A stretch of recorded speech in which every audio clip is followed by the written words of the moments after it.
Okay, we're back, fight fans. It's time for Hearn Unleashed. Barack is joining me now, Mr. Eddie Hearn. What? I'm a guest too, huh? No, it's Eddie that comes at these crazy times that makes me unavailable. I'm delighted to welcome you to the Eddie and Act show. Barack, how are we doing? Oh, Eddie's name's first. Okay, that makes sense. Yeah, always. Come on. Oh, all right, listen, man. So much to talk about. Big fight this weekend. We saw all of you guys shining over there in Abu Dhabi. Look, I think that Bivol, I'll just jump right into it, Eddie. Bivol went up a couple of notches, in my opinion, even on my pound for pound list, and Barack's that we have to update. The performance was more than I expected. Was it because Ramirez wasn't what we expected, or is Bivol that good? I think Bivol's that good, honestly. I think, coming off the Canelo victory, it's like sometimes that confidence, and beating a fighter like that just can take you to another level. Yeah. And that's what I've seen from Dmitry, almost like a bit of swag from him, like just that belief that he's a pound for pound great. And I thought it was unbelievable. I mean, Ramirez is a good fighter, but he was just bewildered by the footwork, the distance. Every time I was sitting there with AJ watching the fight, and we were talking about like the Usyk fight, and it's very similar. Like, people keep saying, no, what you need to do is you need to jump all over him. You've got to be aggressive. And like you see Ramirez kind of try to be aggressive, but when he got there, he looked, and Bivol was just out of range. It was a masterful performance, honestly. And I'm just seeing a different Dmitry Bivol. A little bit more spite, a little bit more excitement, but just that swag and that belief that he believes he's pound for pound number one.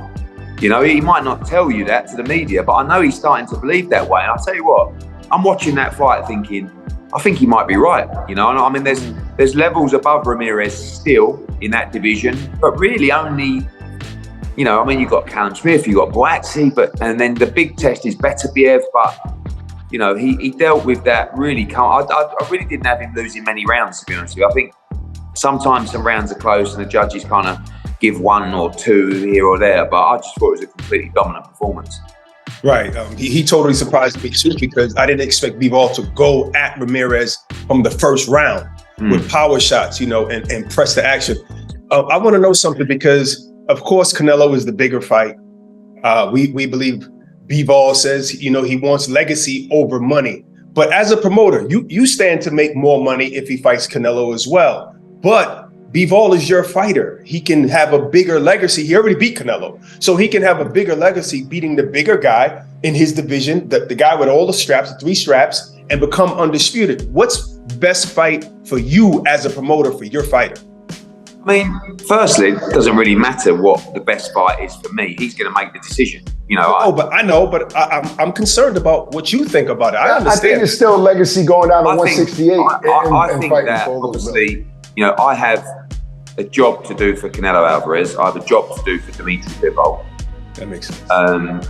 There's so many things to look at. I mean, number one, Dmitry Bivol is definitely about legacy, right?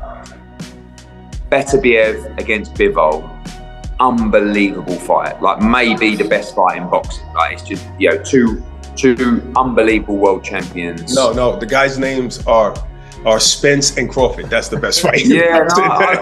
But for now that's sort of unachievable. I think, but you have to look at the timings, right? So Beterbiev is due to fight Yard, I think end of January, early Feb. Okay. Soon after that is Ramadan for Beterbiev, right? That's coming in April or something like that. So he's not really going to be available till late summer to fight Bivol. So Bivol's got a choice really. Do you wait for that undisputed, or do you jump in with Canelo Alvarez? Now, Canelo Alvarez is also coming off the back of surgery. I believe he might be okay to punch at the end of the year, but what if he's not? But in an ideal world, I think if you asked Bivol, his choice would be Beterbiev because he wants to be undisputed. Now, the conversation now arises about Dmitry Bivol going down to 168 to fight Canelo Alvarez for the undisputed super middleweight championship of the world. Vadim, his manager's been telling me for many years that he can make 168. He was eating big dinner on Thursday night. He had breakfast on Friday before the weigh-in. So, it's still going to be, a challenge. And then you've got Canelo Alvarez that might turn around and go, no, I want the same terms. I don't want to make it look like I'm changing the landscape of the fight to win. So the answer is I really don't know. I mean, I'm going to catch up with Eddie Reynoso and Sal this week. I know they want to fight Dmitry Bivol. I know he wants to avenge that defeat, but ultimately it will come down to the two fighters. There'll be more money for Bivol to fight Canelo Alvarez by a long way, but at the same time, he is definitely a man that is about legacy. And I think if you asked him honestly, he would always go for the undisputed fight. I think that's what he wants to achieve. That's one thing I can respect. I just want to make a comment. Yeah. I respect that of you, Eddie, because you keep the power in the hands of the fighter and you make that public. Yeah, but with all that being said, Eddie, what would Eddie do if the ball is in your court? Meaning, if Canelo said, Eddie, what should we do? If Bivol said, Eddie, what should we do? And they would take in your advice. Well, I would look at it and say, if I'm Dmitry Bivol, I'm very confident that I beat Canelo Alvarez again at 175, right? Based off the last performance. Now, was Saul injured for that fight a little bit? Was he demotivated? Did he have it? I mean, I just don't know the answers to those questions. But on paper right now, Dmitry Bivol is a big favourite to win that rematch at 175. So you look at that, you look at the risks versus the reward, obviously a huge amount of money as well. I look at the schedule of Artur Beterbiev and think probably might not be able to get that to the end of the summer. You know, so if I'm Dmitry Bivol, maybe my year looks like Canelo Alvarez on Cinco de Mayo and then Beterbiev in September for undisputed. I mean, that's a way to sort of clean up all round, really. Right. On the same hand, if I fight Beterbiev and I'm undisputed at 175, a rematch against Canelo Alvarez would give him the opportunity to become undisputed at 175 as well as 168. Wow. So it's pretty exciting all round, really. I mean, yeah. And I don't think there's a wrong or right answer. Like, I think ultimately a bird in the hand is worth two in the bush, right? So there's still a lot of negotiations that need to unfold before we know even if one of those fights is possible. And sometimes in that scenario, if there is one that's possible and it could be signed, you're almost better off jumping on that and getting it done because we know what boxing can do sometimes. So I think Dmitry Bivol's in a fantastic position. You know, his last 4 fights have been in Abu Dhabi, Las Vegas, Russia, and England. He's really becoming, you know, I found, you just see it across social. I think there's a newfound love and respect for Dmitry Bivol from fight fans. You know, I really feel like, obviously when you beat Canelo Alvarez, your profile's going to go through the roof anyway, but I just feel like he's a real fan favourite, this guy, and I think boxing fans really are enjoying the career of where this might go, because right now he's looking really, really good. Yes. He's looking phenomenal.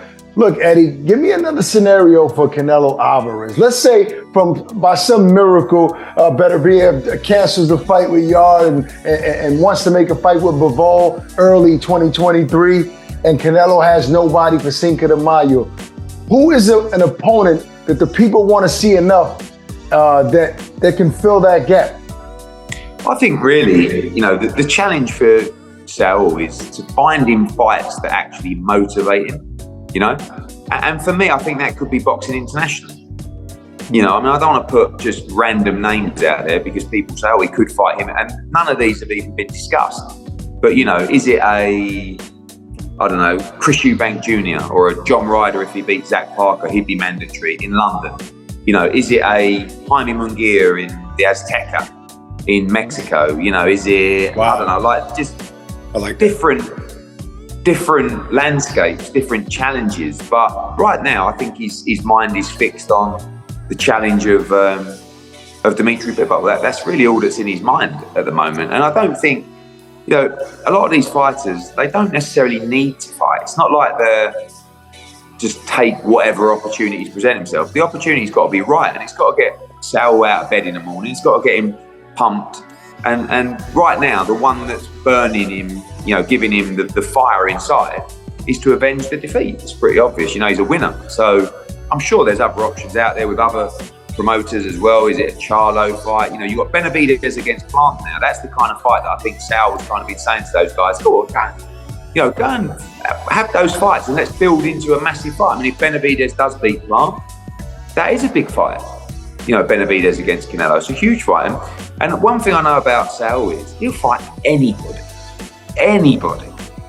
So it's just once it excites him, then you know, and that could come from maybe fighting internationally. I don't know. We haven't really got that deep into it beyond, I would like to try and avenge the defeat to Dmitry Bivol. Right. All right, so I want to switch over to the women of boxing. It was great to see two of the pound for pound best fight each other, McCaskill and Cameron. Where does Cameron go from here? Like, you're undisputed. That means you conquered your whole division. Is that a good plan for her to go up to 147 and rematch McCaskill for her belts as well? No, I think, you know, firstly, it was, Jessica McCaskill is like straight out of, you know, Street Fight Central. You know, I mean, she's achieved so much in the sport, and she's a handful. You know, like Chantel Camerons said, you see her face after the fight, you know you've been in a fight. It's unconventional sometimes, but it's been very effective for her in her career. Chantel was just too good technically and boxed very, very well on Saturday night. I think that there's a big fight between Chantel Cameron and Katie Taylor. You know, I think, you know, we know that the focus is Amanda Serrano, and also Alicia Baumgardner's put her name in the hat to fight Katie Taylor as well, which is a great fight.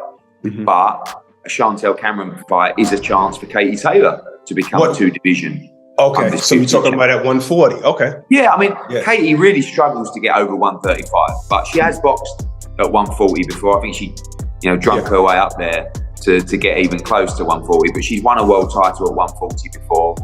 Like I said, the focus is Amanda Serrano, and those talks are ongoing because obviously she's been ordered to fight our other fighter, Erica Cruz Hernandez, for the undisputed at 126 now. Mm-hmm. So there's a lot of ongoing conversations for Chantel Cameron, like I said, Katie Taylor.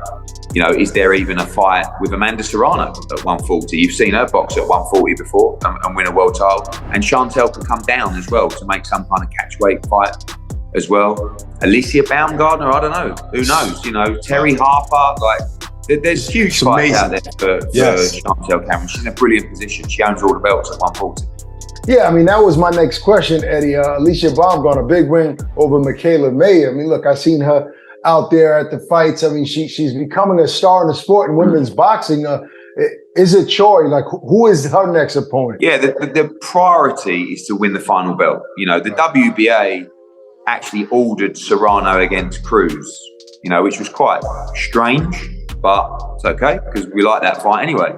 Mm-hmm. But they also need to order Baumgardner against Choi because Choi, you know, is having these fights in Korea, and you know she's with us as well contractually, and we're trying to make that fight. We need to make that fight. So for Alicia, the immediate aim is to become undisputed and win the final belt in the division, and then go on and possibly fight Katie Taylor. You know, look at fighting Chantel Cameron. Is there a rematch with Michaela Meyer? That's a big fight as well. Like she's in a fantastic position as well. She's really changed their life, Alicia. You know, it was nice to talk to her in Abu Dhabi because she used to DM me on Instagram, just basically saying, like, literally any opportunity, I'm ready. You know, she took the Terry Harper fight for small money. She won by stoppage. She defended it. She beat Michaela Meyer to become unified for a lot of money. You know, it's really nice to see someone like that change their life when they've been grinding for so many years, just waiting and waiting for an opportunity that most of the time doesn't present itself. So, you know, she's a great character. She's a tremendous fighter. She's a big star, you know, and she's going to go on and become a major player in the sport. Amen. Eddie, I'm unaware. Are you still involved in Amanda Serrano's career? No, I mean, obviously Jake Paul's the promoter, but we are only because we're in negotiations now with MVP for the Cruz Hernandez fight for undisputed, and we're trying to make the Katie Taylor fight. So I think, you know, discussions with MVP would be around, really, look, his two fights here. Here's Erica Cruz for the undisputed, and then Katie Taylor at Croke Park. So Amanda's in a great position as well, you know, and I just hope that the momentum continues for the women making the biggest fights in their divisions. You know, I was actually thinking last night to myself, we should all be getting together saying, let's try and make an undisputed champion in every single division in boxing. Yes, absolutely. Because the women are doing it more and more now, you know, and I'm looking at other divisions where I have champions. Might be Ebony Bridges at bantamweight, Maylene Rivas at super bantamweight. Like, I've got champions in every division in women's boxing. Yeah, I think you can get the champions fighting each other quite quickly. So, and the men should really do the same. Yes. I think we should really put a focus on trying to find one champion for every division. I think it would be great. And the women are doing that, and they're doing it quickly. Yeah, we have to get the promoters to, all promoters to be on board with that to make those fights happen. Before we get and the sanctioning bodies. Yes, the sanctioning bodies. Before we get out of here, Anthony Joshua, is it safe to say, I know the talk of the town is Dillian White gets past Franklin. That's going to be his next opponent. A week ago or so, you told me that you sent a message out to Shelly Finkel offering or to talk to discuss something with Anthony Joshua. Has he responded, or has there been further conversation about the potential fight with Anthony Joshua versus Deontay Wilder? Yeah, he came back. I mean, we reached out in August to talk about a fight later this year, actually, with Dillian White. And now we're reaching out to talk about an Anthony Joshua fight. But honestly, I don't see that fight happening in February or March. I know Wilder's also supposed to fight Ruiz. But it all depends. AJ's like, he just wants big fights. We were talking to him in Abu Dhabi. I think he's going to come back in March. And it's just who he fights. Like, he's watching the White Franklin fight, thinking the winner of that is a good fight back for me, first fight of the year. And then I think Deontay Wilder is the next one. But he may end up just going straight into the Wilder fight. Like, it wouldn't surprise me. I think it all depends on when he's going to fight. Fighters, these dates come around very quickly. When the Fury fight fell through, he's like, okay, look, I'm going to have Christmas, and then we'll start camp, and then I'll fight in February, March. But then January comes around, and then maybe you go, maybe I'll just go in May or June, and I'll just go straight into Wilder. So we have to look at the offers for that fight, the money. It really wouldn't surprise me if he went straight into the Wilder fight. But I think, subject to Dillian White winning and Jermaine Franklin and all this other stuff, I think it's more realistic he fights in March first and then goes into Wilder next. Yeah, that would sound amazing. I just want your opinion on this one thing. Floyd Mayweather Jr., he was speaking to reporters and he said that he has plans to fight an exhibition in the UK. He's never fought, in the UK, but now it's an exhibition. How do you think fans, those are real fight fans, the UK fans, that, obviously. How do you think fans will receive him? Will his pay-per-view sell? I sit there, right, watching the press conference for Mayweather and Deji. And I'm just like, I don't really understand what's going on. Like, I'm 100%. But the thing is, Brett, right, and whatever Floyd says, like, he's actually not making that much money for these fights, right? Don't get me wrong. It's mad money for what it is, like, but when you've got a guy that's supposedly made like hundreds and hundreds and I'm sure he has, right? $1 billion, right? Yeah, but I just don't understand it, because I'm sitting there going, you are one of the greatest fighters of our generation, and you are in a press conference in York Hall in London, and you are trying to justify fighting a YouTuber that, quite frankly, just cannot fight. Like, and listen, good luck to him. I'm thinking, who is paying for this in terms of like the site thing, And look, the pay-per-view will be fun. The night will be fun. There's some good fights on the undercard. Jake Paul's going to be there. KSI is going to be there. Like, I get it all, and it's going to be good entertainment like the whole night. But I just look at Floyd Mayweather. That's what it is. It's not my cup of tea, but that's what it is. For some people, it's just a spectacle. Like, it's just fun.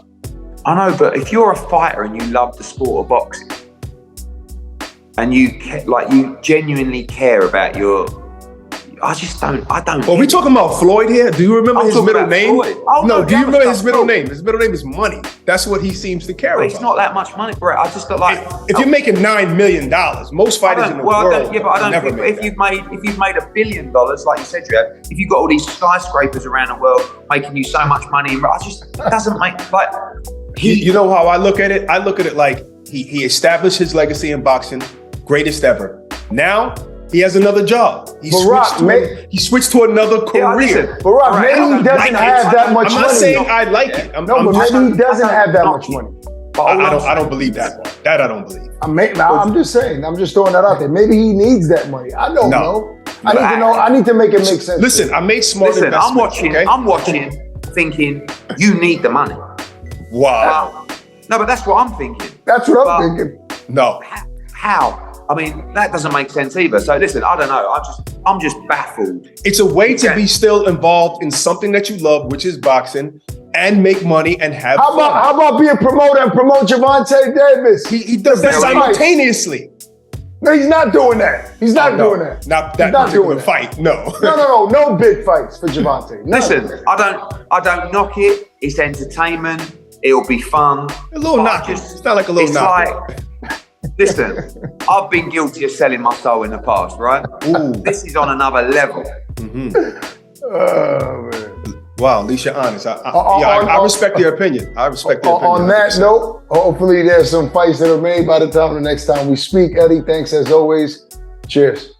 Introducing the new DAZN Boxing Show podcast. No matter the time or the place, getting your boxing content has become easier than ever. Tune in as we give you exclusive insights, predictions, fight night recaps, and more alongside the biggest names in the game. All for free. Available globally every Thursday across all audio streaming platforms and with new episodes dropping weekly to give you the latest news. Just type in the DAZN Boxing Show podcast, listen in, and enjoy.